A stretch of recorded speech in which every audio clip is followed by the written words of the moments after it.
Tonight,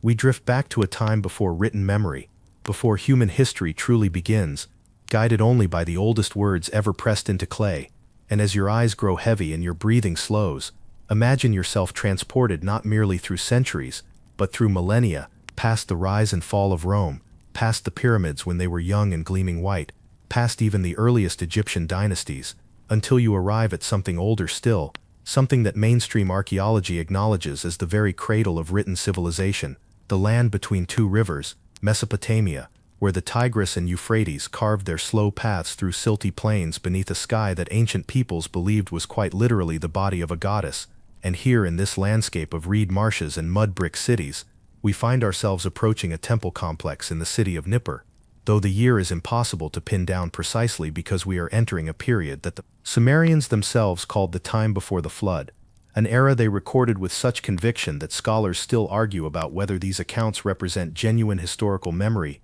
mythological framework, or something stranger still that we have not yet learned to categorize. And the temple rises before you now. In the gathering dusk, its stepped ziggurat, reaching towards stars that seem closer here, more intimate somehow, and you can smell the burning of cedarwood, imported at tremendous expense from distant Lebanon, mixed with the earthier scent of the river mud that forms the very bricks beneath your feet. And somewhere inside this structure, temple scribes are working by lamplight, their reed styluses pressing wedge-shaped marks into tablets of wet clay, recording stories that their teachers learned from their teachers, stretching back into a past so deep that even they cannot see its bottom. And I should mention that if you had actually traveled back to ancient Sumer, you probably won't survive this. What with the lack of modern sanitation, the occasional marauding Elamite army, and the very real possibility of being conscripted to dig irrigation canals until your back gives out, which puts our comfortable modern complaints about Monday mornings into rather sharp perspective. But we are safe here in this imagined space, drifting through history like ghosts who cannot be touched by bronze weapons or intestinal parasites. And speaking of being here together, so, before you get comfortable, take a moment to like the video and subscribe, but only if you genuinely enjoy what I do here, because I would rather have a smaller audience of people who truly find these journeys meaningful than vast numbers who click away after 30 seconds. And if you are already subscribed, well, you are clearly a person of refined taste and excellent judgment, and I appreciate you more than you know. And while we are building this little community of history-loving insomniacs, I would love to hear in the comments where you are listening from tonight, and what time it shows on your clock, because there is something deeply comforting about knowing that someone in Tokyo, and someone in Toronto, and someone in a small village, whose name I cannot pronounce, are all drifting off to the same ancient story, connected across time zones by shared curiosity about the deep past. Now, dim the lights, maybe turn on a fan for that soft background hum, and let's ease into tonight's journey together, back to that temple in Nippur, where the scribe's lamplight flickers against walls, decorated with geometric patterns that seem to shift and dance in the unstable illumination. And the scribe himself is elderly, his beard gray and meticulously oiled in the Sumerian fashion, and he is copying a text that he learned as a young student in the Aduba, the tablet house where Sumerian scribes were trained through a curriculum so rigorous that modern graduate students would weep into their dissertations if they had to endure it. And this is actually a mainstream historical fact that we can verify, because archaeologists have discovered thousands of student practice tablets from these ancient schools, complete with teacher corrections in the margins, which means that red ink criticism of student work is literally older than the pyramids, and some things never change. And the text our scribe copies tonight concerns the Anunnaki, a term that scholars translate in various ways, but which most basically means something like those of royal blood, or those who came from heaven to earth. And in the mainstream academic interpretation championed by scholars like Thorkild Jacobson and Samuel Noah Kramer, the Anunnaki represent the collective assembly of Mesopotamian deities, a divine council that made decisions affecting both gods and humans, functioning somewhat like a celestial parliament, if that parliament included members who could cause floods and plagues when they lost votes. But there exists another interpretation, one that gained popular traction through the work of Zecharia Sitchin, beginning in the 1970s, and while mainstream Sumerologists have thoroughly critiqued Sitchin's translations and methodology, his ideas persist in alternative history circles, suggesting that the Anunnaki were not mythological beings at all, but extraterrestrial visitors from a planet called Nibiru. And whether you find this notion intriguing or ridiculous probably depends on your relationship with mainstream academia, though I should note that finding an idea interesting and finding it true are two entirely different cognitive operations, and we can enjoy exploring fringe interpretations without necessarily believing them, much like we can enjoy a good fantasy novel without expecting dragons to appear in our backyard, though I admit I check occasionally just in case, and the scholarly debate about what the Sumerians actually believed continues to this day, with researchers like Piotr Michalowski arguing that we must be extremely careful about reading later Babylonian and Assyrian concepts back into earlier Sumerian texts, because the religious and cosmological ideas of Mesopotamia evolved substantially over the 3,000 years during which cuneiform was actively used, and what a scribe in 2100 BCE understood by a particular divine name might differ significantly from what a scribe in 700 BCE understood by the same name, which is rather like assuming that a medieval Catholic and a modern Unitarian must share identical theological concepts simply because both use the word God, and our elderly scribe in Nippur does not know that he is participating in a scholarly controversy that will rage thousands of years after his bones have turned to dust. He is simply doing his job, preserving the knowledge that was entrusted to him, and the clay beneath his stylus is the perfect temperature tonight, neither too wet nor too dry, responsive to every impression, and outside the temple, the stars wheel overhead in patterns that the Sumerians mapped with remarkable precision, identifying the same constellations that later civilizations would rename according to their own mythologies, and the reed styluses that Sumerian scribes used were cut at precise angles to create the distinctive wedge-shaped impressions that give cuneiform its name, from the Latin cuneus meaning wedge, which means that we describe the world's oldest writing system using a word from a language that would not exist for another 2,000 years. And if that is not a testament to how tangled human history becomes, I do not know what is. And our scribe pauses to rest his hand, because even sacred work causes muscle cramps, and he thinks about the stories he is preserving, stories of a time when the gods walked the earth, and kings lived for thousands of years, a time before the great flood that the Sumerians called the Deluge, and whether these stories preserve genuine memories of catastrophic flooding in the Persian Gulf region during the end of the last ice age,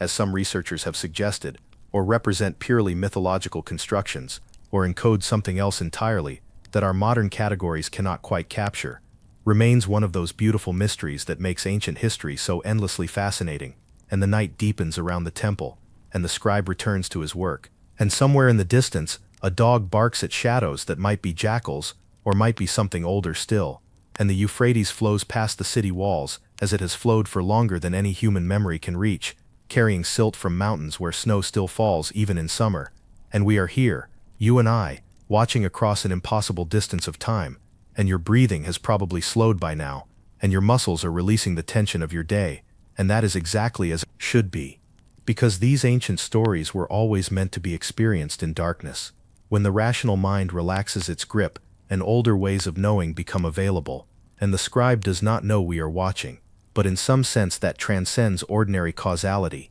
he is writing for us, preserving knowledge that would otherwise vanish into the silence of unremembered time, and for that gift, we owe him, and all his fellow scribes, a debt that can never be fully repaid, though we can honor it by paying attention, by caring about what they cared about, by refusing to let their voices fade into complete obscurity. And the night continues, and the lamp burns lower, and the clay tablets accumulate in neat stacks ready for firing, and somewhere in those wedge-shaped marks pressed into Mesopotamian mud lies a story so old that it makes everything we consider ancient seem modern by comparison, a story of gods and gold, and the creation of humanity itself, and we are going to explore that story together as you drift toward sleep, the story preserved in those clay tablets, the story our elderly scribe copies with such painstaking care, begins before Earth was quite the planet we know today, or at least before humans walked upon its surface in anything like their current form, and according to the cuneiform texts that scholars have pieced together from fragments scattered across dozens of museum collections worldwide,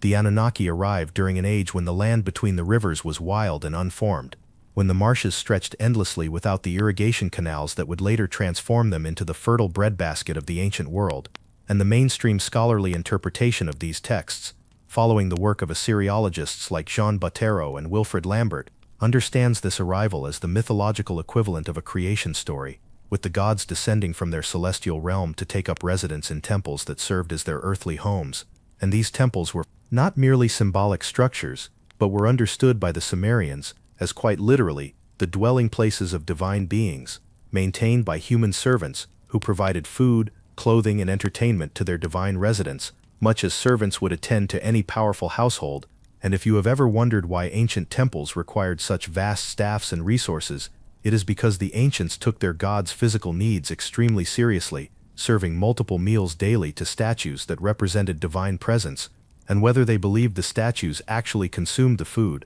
or whether the practice served social and economic functions that transcended literal belief, is another of those debates that keeps academic conferences lively, though I suspect the answer involves more nuance than either pure literalism or pure symbolism can capture. And the first city that the Anunnaki established, according to Sumerian tradition, was Eridu. And here we touch on something that mainstream archaeology actually confirms, because excavations at the site of Tel Abu Sharain in southern Iraq have revealed a sequence of temple structures stretching back to around 5400 BCE, making Eridu one of the oldest continuously occupied sacred sites in human history, and the archaeological evidence shows 18 levels of temple construction, one built upon another, as earlier structures fell into disrepair and were covered by newer buildings, creating a kind of architectural stratigraphy that allows researchers to trace the development of Mesopotamian religious architecture over millennia, and whether this remarkable continuity represents devotion to a deity named Enki, who genuinely appeared to ancient worshippers, or the gradual evolution of religious ideas centered on a location that held special significance for reasons we cannot fully recover, or evidence of extraterrestrial intervention, as the alternative interpretation would have it, depends entirely on what framework you bring to the evidence. And the texts describe Eridu as rising from the primordial waters, a sacred mound emerging from chaos to become the first point of order in a disordered world. And there is something deeply satisfying about this image, this idea of stability arising from flux, of meaning coalescing from meaninglessness. And perhaps that is why creation stories across cultures so often involve emergence from water, from the formless and fluid into the shaped and stable. And the Anunnaki who gathered at Eridu were not undifferentiated beings, but a complex family with distinct personalities, rivalries, alliances, and agendas that the Sumerian texts explore with a sophistication that rivals any modern soap opera, though with considerably higher stakes, since divine family disagreements could result in floods, plagues,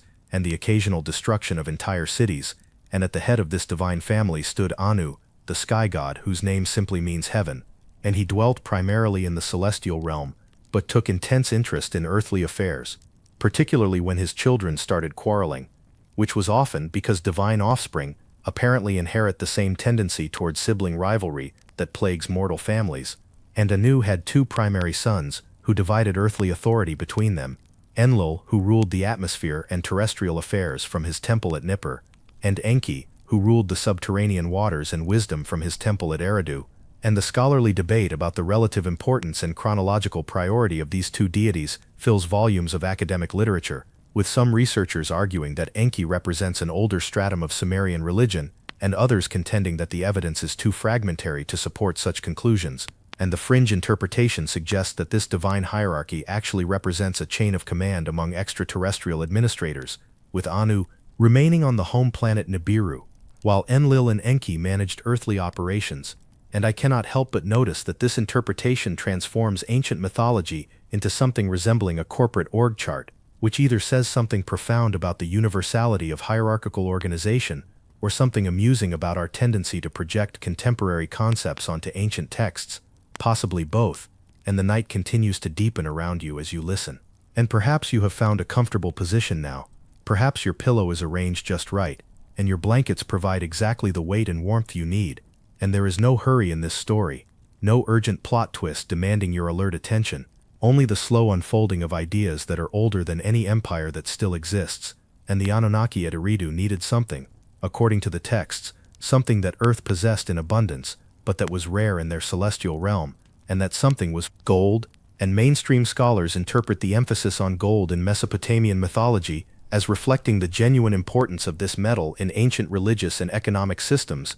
noting that gold's resistance to corrosion made it symbolically appropriate for representing the eternal and divine. And the temples of Mesopotamia did indeed contain substantial amounts of gold used in statuary and decoration, though perhaps not quite the quantities that popular imagination sometimes assumes. And the alternative interpretation takes this emphasis on gold far more literally, suggesting that the Anunnaki required gold for technological purposes, possibly for atmospheric repair on their home planet, or for other advanced applications that we would recognize as engineering rather than symbolism, and whether this interpretation illuminates hidden truths in the ancient texts or projects modern technological assumptions onto pre-technological worldviews is again a matter of considerable debate, though I notice that the debate itself reveals something interesting about how we approach ancient knowledge, about our tendency to assume either that ancient peoples were essentially like us, and therefore meant what we would mean by similar words, or that they were fundamentally different, and therefore meant something we can barely imagine,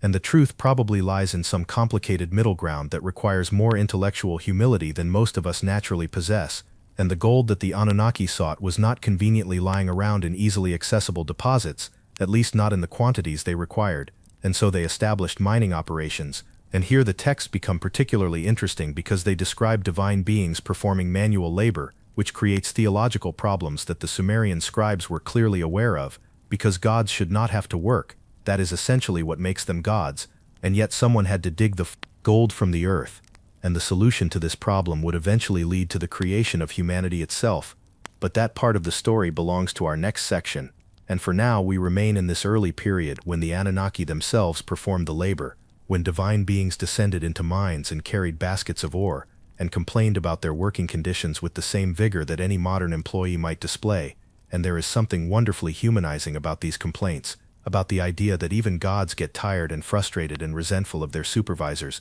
and perhaps that is the point. Perhaps these stories were never meant to describe utterly alien beings, but rather to explore the familiar dynamics of power and labor and family through the distancing lens of mythology, and the Tigris and Euphrates flow through this ancient landscape like the veins of a living body, carrying water and silt and life itself to the surrounding plains, and the stars that the Anunnaki came from, or that they represented, or that served as poetic metaphors for cosmic forces beyond human control, wheel overhead in patterns that the Sumerians mapped onto clay tablets with remarkable accuracy, and the constellation we call Orion, they called the true shepherd of Anu, and the Pleiades they called the seven stars, and these same stars shine down on you tonight wherever you are, connecting you across both space and time to those ancient observers who looked up with the same wonder and curiosity that still moves us to study the sky. And the operations at Eridu expanded, and other cities arose, each dedicated to a particular deity and serving particular functions in the divine economy,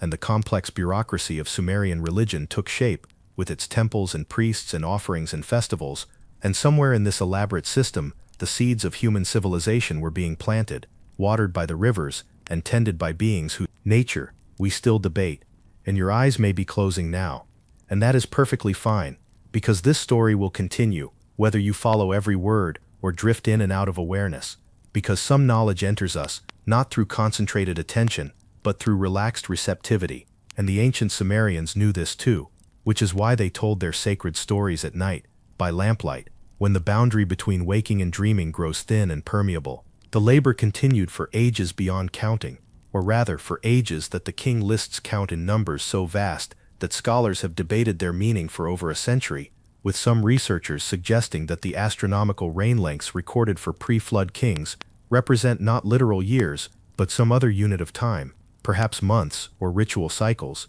while others argue that the numbers served symbolic rather than historical functions, and still others propose that the texts preserve garbled memories of much earlier astronomical observations, and the fringe interpretation suggests that the impossibly long reigns simply reflect the actual lifespans of non-human rulers, beings from a planet with a different orbital period and different biological parameters. And whichever interpretation you prefer, the texts are clear that the period before the flood stretched across vast reaches of time, during which the Anunnaki labored at their mining operations, and the mainstream historical fact we should pause to appreciate here is that the Sumerians genuinely did develop sophisticated mining and metallurgical techniques, as archaeological evidence from sites across the ancient Near East demonstrates, with copper being worked by the 5th millennium BCE and bronze appearing by the 4th millennium, representing technological achievements that required accumulated knowledge passed down through generations. And whether the myths about divine miners preserve folk memories of these early metallurgists,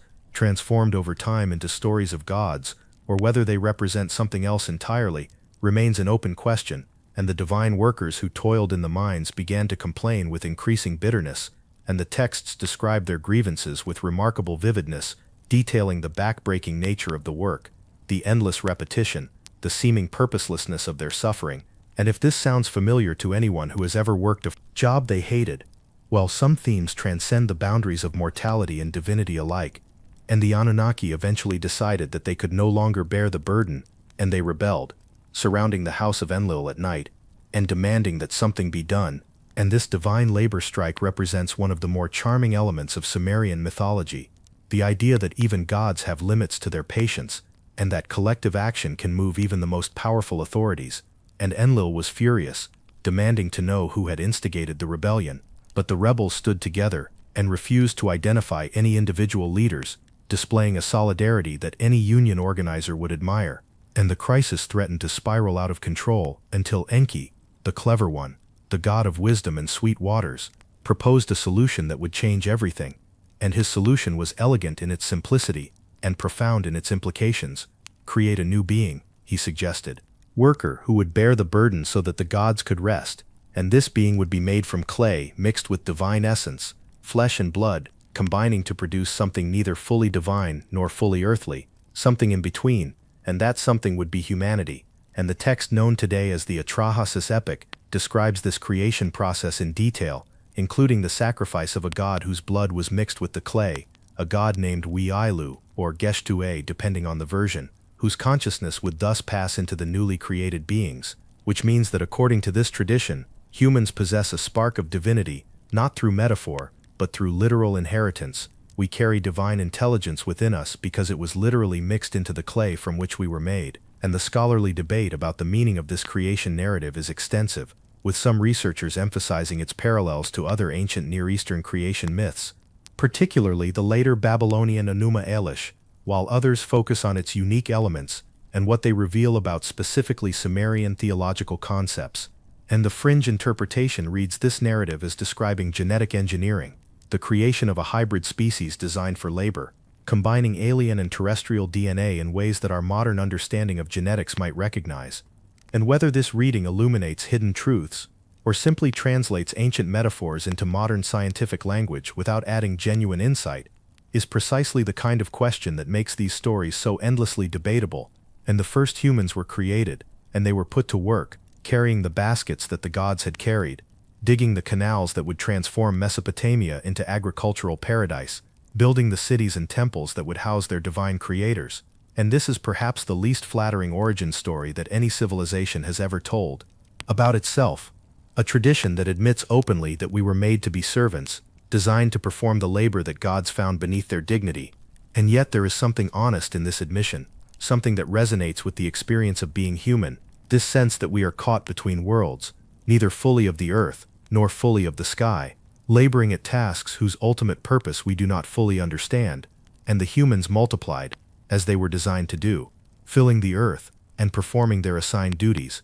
And for a time this arrangement satisfied everyone. The gods rested, and the humans worked, and the gold flowed from the mines, and the canals carried water to the fields, and civilization began to take recognizable shape. But of course nothing gold can stay, if you will forgive the Robert Frost reference, which creates a rather dizzying temporal paradox when applied to ancient Mesopotamia, and problems began to emerge, problems that would eventually lead to catastrophe. And those problems were, essentially, that humanity had become too successful, too numerous, too noisy, disturbing the divine rest that had been the whole point of creating them in the first place. And Enlil in particular grew irritated by the clamor of human populations, their constant activity disrupting his sleep, which is rather ironic, given that Enlil had originally complained about having to work himself, and now complained about the workers being too busy. And perhaps this tells us something about the nature of authority, that those in power always find something to complain about, regardless of circumstances. And the texts describe several attempts to reduce the human population through plague and famine, each time frustrated by Enki, who felt sympathy for the beings he had helped design, and who warned selected humans about the coming disasters, allowing them to take protective measures. And this pattern of Enlil decreeing destruction, and Enki enabling survival, would culminate in the Great Flood itself. But that story belongs to our next section, and for now we rest in this middle period, this time when humans had been created, but the great catastrophe had not yet fallen, when civilization was young, and the gods still walked among their creations, and the night has grown very quiet now. Perhaps that fan you turned on provides a steady background hum, that masks the small sounds of your environment, and your body has grown heavy against your mattress, and these ancient stories wrap around you like the oldest possible blanket, woven from threads of meaning that have warmed human minds for 5,000 years, and outside your window the same stars shine that shone over Eridu and Nippur, and all the cities of ancient Sumer, stars that the ancients believed were themselves divine beings, watching the earth with interest and occasionally intervening in human affairs. And whether they were right about that or whether the stars are simply balls of nuclear fire burning across distances so vast that light itself requires years to cross them, or whether somehow both descriptions can be true in ways that our categories cannot quite capture, remains one of those mysteries that makes existence so much more interesting than any simple answer could allow. The kingship descended from heaven, the Sumerian king list declares, and this phrase has echoed through scholarly debates for over a century since the various copies of this remarkable document were first assembled and translated. And what makes the king list so fascinating is its combination of clearly mythological elements with information that archaeology has been able to verify, because after recording the impossibly long reigns of antediluvian kings, some ruling for tens of thousands of years, the list continues through the flood, and into periods where the reign lengths become more reasonable, and the kings themselves can sometimes be correlated with archaeological and textual evidence from other sources, and this mixing of myth and history, this seamless blending of divine and human chronology, represents a challenge to modern categories that insist on distinguishing sharply between what really happened and what people merely believed, because for the Sumerians, these categories apparently did not apply. The gods were real, and their actions were historical, and the stories about them were not myths, in our dismissive sense, but accounts of actual events in a past more remote than memory, but not more remote than truth. And the mainstream scholarly approach to the king list involves careful source criticism, attempting to identify the political motivations behind different versions, noting how later cities added their own dynasties to claim continuity with primordial legitimacy, and recognizing that the document served ideological functions that complicate any simple reading of it as straightforward historical record, and the quirky interpretation suggests that the impossibly long reigns represent the rule of non-human beings, the Anunnaki themselves serving as kings before gradually handing power over to human divine hybrids, and eventually to fully human rulers, a transfer of authority that would explain the diminishing reign lengths as successive generations became more human, and therefore more mortal. And this interpretation has a certain narrative elegance, even if it requires accepting premises that mainstream scholarship finds unsupportable. And the cities that the king list records, Eridu and Bad Tibira, and Larak, and Sippar, and Shuruppak, were all real places whose ruins archaeologists have excavated, finding layers of occupation that stretch back into the prehistoric period, and at Shuruppak in particular, excavations have revealed evidence of a catastrophic flood layer dating to approximately 2900 BCE, which some researchers have connected to the Great Deluge of Sumerian tradition, though others argue that local flooding events were common enough in this riverine environment that no single flood layer can be definitively connected to any specific textual tradition, and the scholarly debate continues, generating publications and conference papers and doctoral dissertations that would fill a substantial library, all attempting to determine what actually happened in a past so remote that certainty seems impossible. And the last king before the flood, according to most versions of the tradition, ruled in Shuruppak,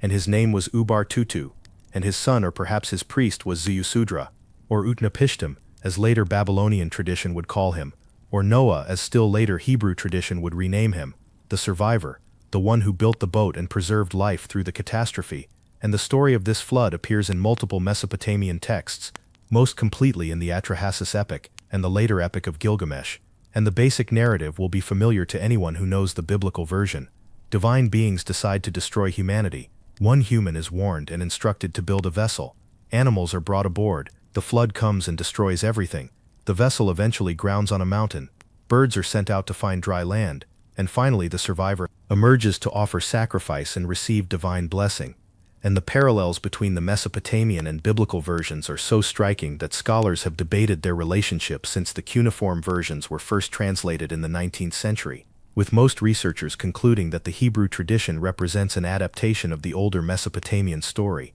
though the theological meanings differ substantially between the two traditions, and why the gods decided to send the flood varies between different Mesopotamian versions, with overpopulation and noise being common explanations, while Enki's warning to Ziusudra involves cleverness and wordplay. as the god speaks not directly to the man but to the reed wall of his house, thus technically obeying Enlil's decree of secrecy, while practically conveying all necessary information. And there is something delightfully lawyerly about this loophole, this divine technicality, that saves humanity from extinction. After the flood, the kingship descended from heaven again, this time to the city of Kish, and the long, slow process of rebuilding began, with human civilization eventually surpassing its antediluvian heights, and producing the cities and literature and art and technology that we can study today. And the knowledge preserved through the flood became the foundation of all subsequent Sumerian learning. The tablets rescued by the survivors forming the core curriculum of the scribal schools, where our elderly scribe first learned his craft, knowledge passing from generation to generation across millennia of careful copying and teaching, and some of that knowledge concerns practical matters like mathematics and astronomy and medicine, while other portions preserve the mythological and theological traditions we have been exploring tonight. And the Sumerians do not seem to have distinguished sharply between these categories, understanding both practical and sacred knowledge as gifts from the gods, from Enki especially, who was patron of wisdom in all its forms. And as you lie there listening, perhaps drifting in and out of awareness as the hour grows late, consider that the very act of preserving knowledge, of writing things down so that future generations might benefit, represents one of humanity's most profound achievements, an achievement that the Sumerians pioneered and that continues to this day in forms they could never have imagined. Digital storage and global networks and videos that play while you fall asleep, carrying words across distances that would have seemed impossible to an ancient scribe working by lamplight in Nippur.